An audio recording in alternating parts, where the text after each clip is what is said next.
दोस्तों नमस्कार, मैं हूं इंद्र मोहन शर्मा। आप देख रहे हैं परत दर परत व्यू चैनल का विश्लेषण कार्यक्रम। मुद्दा है रामलला आए अयोध्या मंदिर में। रामलला जो सदियों से इंतज़ार था, वो एक टेंट में विराजमान थे। 500 साल पहले यही राम मंदिर था, लेकिन मुग़ल शासनकाल में बाबर ने उस मंदिर को ढहाकर मस्जिद में परिवर्तित कर दिया था। तब से लेकर अब तक रामलला टेंट में ही थे, लेकिन आज वो अयोध्या में निर्माणाधीन राम मंदिर में, दिव्य मंदिर में, गर्भगृह में स्थापित हो चुके हैं। उनमें प्राण प्रतिष्ठा कार्यक्रम हो चुका है। प्रधानमंत्री नरेंद्र मोदी ने प्राण प्रतिष्ठा कार्यक्रम में बतौर मुख्य अतिथि शिरकत करते हुए सारा कार्यक्रम आयोजित करवाया। उत्तर प्रदेश के मुख्यमंत्री आदित्यनाथ योगी भी थे और आरएसएस के सरसंचालक मोहन भागवत भी थे। रामलला विराजित हो चुके हैं। जो सपना हिंदुत्व के प्रति अथाह प्यार श्रद्धा रखने वाले लोग हैं, 110 करोड़ से भी ज़्यादा लोग हैं, उनके मन में आज पूरा उल्लास है। वो पूरी तरह से एक दिवाली का त्यौहार के रूप में इस दिन को मना रहे हैं। 22 जनवरी 2024 का दिन एक ऐसा ऐतिहासिक दिन बन गया है कि इस दिन एक नए काल चक्र का पन्ना लिखा जाएगा। वो भी एक काल चक्र था जब 500 साल पहले राम मंदिर को ढहाकर मस्जिद में तब्दील किया गया था, और अब राम मंदिर में गर्भगृह में रामलला के 5 साल की उम्र के रूप में जो जन्म हुआ है एक किस्म से दोबारा, वो अपने आप में एक बहुत बड़ी घटना है, ऐतिहासिक घटना है। जो इस घटना को चश्मदीद गवाह बने हैं और जिन्होंने अयोध्या न जाकर भी अपने घरों में या मंदिरों में या थिएटरों में इस सारे कार्यक्रम को देखा है, वो भी एक गवाह बन चुके हैं इस ऐतिहासिक दिन के। लेकिन अब सवाल उठता है कि क्या इस राम मंदिर के मुद्दे को लेकर क्या अब आगे की जो राजनीति है वो कैसे चलेगी? क्या इस राम मंदिर के मुद्दे को आरएसएस, बीजेपी या एनडीए के जो घटक हैं उसको पूरी तरह से भुना पाएगी, या जो विपक्षी दल हैं जिनके अधिकांश नेताओं में राम व्याप्त है, वो राम के नाम को मानते हैं, लेकिन वो प्रधानमंत्री नरेंद्र मोदी के तौर तरीकों से नाखुश होकर केवल विरोध के लिए ही विरोध जता रहे हैं, और वो कहते हैं कि वो प्रधानमंत्री नरेंद्र मोदी और बीजेपी के जो नेता हैं, कार्यकर्ता हैं, वो राम के नाम को राजनीतिक फायदा उठाने के लिए घसीट ले रहे हैं। अब इन सवालों का जवाब जानने से पहले अगर आपने इस चैनल को परत दर परत को अगर सब्सक्राइब नहीं किया है तो सब्सक्राइब जरूर कर लीजिए। बेल आइकॉन के बटन को ऑल करके दबा दीजिए ताकि जब भी ऐसे किसी महत्वपूर्ण मुद्दे पर स्वतंत्र और निष्पक्ष विश्लेषण अगर आप सुनना चाहें तो उसका नोटिफिकेशन आप तक मिल जाएगा जब वीडियो अपलोड किया जाएगा यूट्यूब पर, तो आप उसे अच्छी तरह से देख सकेंगे, परख सकेंगे। रामलला की प्राण प्रतिष्ठा जिस तौर तरीके से प्रधानमंत्री नरेंद्र मोदी ने की है, उसके लिए उससे पहले उन्होंने 11 दिनों तक अनुष्ठान किया, विभिन्न धार्मिक स्थलों पर जाकर वहाँ पर इन्होंने तप किया। एक बहुत बड़ी बात है, हर कोई नेता ऐसा नहीं कर सकता है।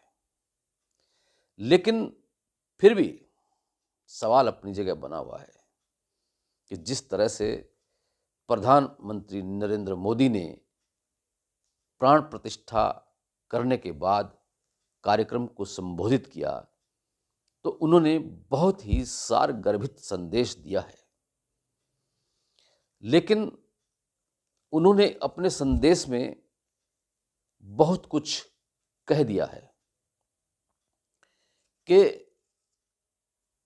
एक नए काल चक्र का शुरुआत 22 जनवरी 2024 से शुरू होगा। आज हमारे राम आ गए हैं, जो सदियों से प्रतीक्षा के बाद आए हैं। रामलला अब दिव्य मंदिर में रहेंगे, टेंट में नहीं रहेंगे। प्रधानमंत्री नरेंद्र मोदी ने ये साफ तौर से कह दिया कि गुलामी की जो मानसिकता को तोड़कर जो एक बड़ा राष्ट्र निर्माण की जो चेतना हुई है, वो एक नया इतिहास का सृजन हुआ है। काल चक्र बदलेगा और जो अनुष्ठान उन्होंने किया है वो अपने आप में एक बहुत बड़ी बात है। भारत के दिग्दर्शन का मंदिर है, भारत की आस्था है, भारत का विधान है, चिंतन है, प्रतिष्ठा है, प्रभाव है, नीति है, नेति है। लेकिन विपक्षी दलों का कहना है कि यह भाजपा की राजनीति भी है। बेशक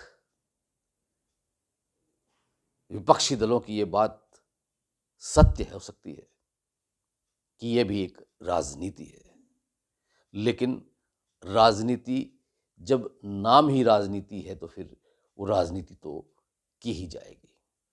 आरएसएस के मोहन भागवत ने साफ तौर से कह दिया कि जोश के साथ होश भी होना चाहिए, कि सत्य, करुणा और सुचिता और तपस के रास्ते पर चलना चाहिए।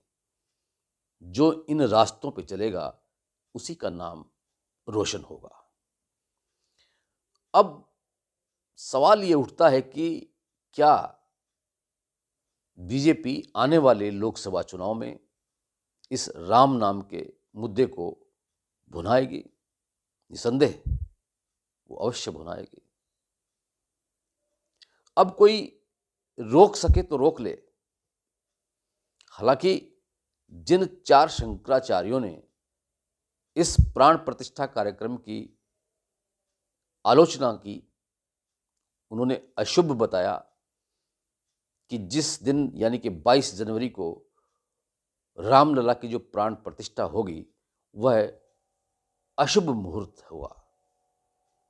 लेकिन ऐसे भी कई ज्योतिषी हैं, ऐसे भी कई ज्ञानी हैं जो कहते हैं कि ये अभिजीत मुहूर्त हुआ है। अब चाहे वो अशुभ है या शुभ है, इसका निर्णय तो आने वाला कल ही बताएगा, भविष्य ही बताएगा। लोकसभा के चुनाव अब पूरी तरह से सिर पर आ चुके हैं और इस लोकसभा चुनाव को रामलला भी देख रहे हैं। राम तो 500 साल पहले भी थे और 500 साल बाद भी होंगे।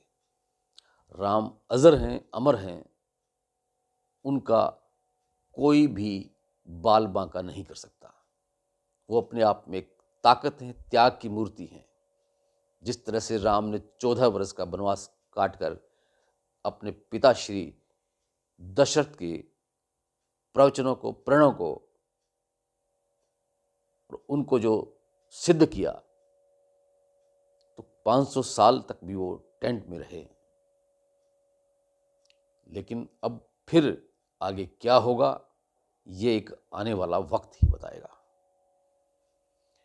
अगर प्रधानमंत्री नरेंद्र मोदी लोकसभा चुनाव में बीजेपी को भारी बहुमत के साथ प्रचंड जीत दिखाते हैं और तीसरी बार प्रधानमंत्री बनते हैं, तो इसका मतलब ये जो प्राण प्रतिष्ठा कार्यक्रम जो भी हुआ वह शुभ घड़ी में ही हुआ है, तभी तो वो श्रेय प्राप्त कर चुके हैं। तो आने वाले लोकसभा चुनाव के परिणाम बताएंगे कि ये राम के नाम पर बीजेपी ये अपनी चुनावी नैया को पार कर पाएगी या नहीं कर पाएगी। हमने इससे पहले वीडियो में बताया था कि 22 जनवरी को प्राण प्रतिष्ठा कार्यक्रम अयोध्या में होगा। यह प्रधानमंत्री नरेंद्र मोदी की जिद थी, जुनून था, और हिंदुत्व के प्रति प्रेम, प्यार, श्रद्धा रखने वाले हिंदुओं में भी ये पूरी तरह से एक जुनून था। और आज वो जुनून पूरे देश में नहीं, विदेशों में भी देखने को मिला है।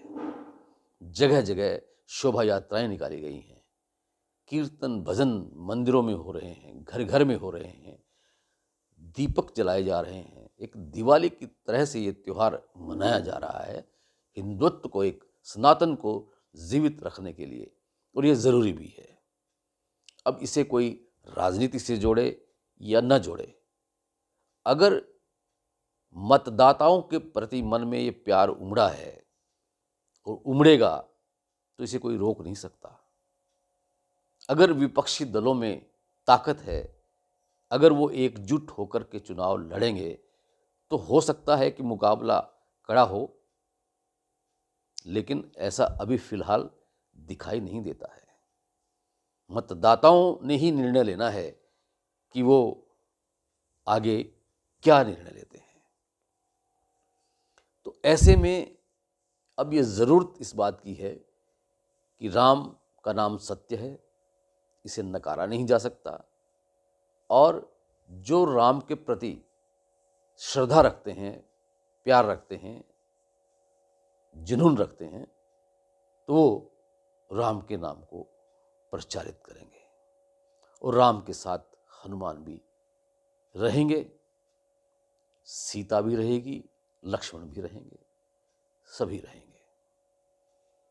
कोई इसे माने या न माने, जीत किसकी होगी, बीजेपी की होगी या विपक्ष की होगी, ये आने वाला वक्त बताएगा।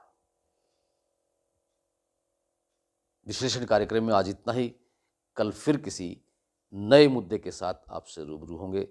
तब तक के लिए इंद्र मोहन शर्मा को इजाज़त दीजिए, और अगर ये वीडियो आपको पसंद आया हो तो इसे लाइक कीजिए, शेयर कीजिए।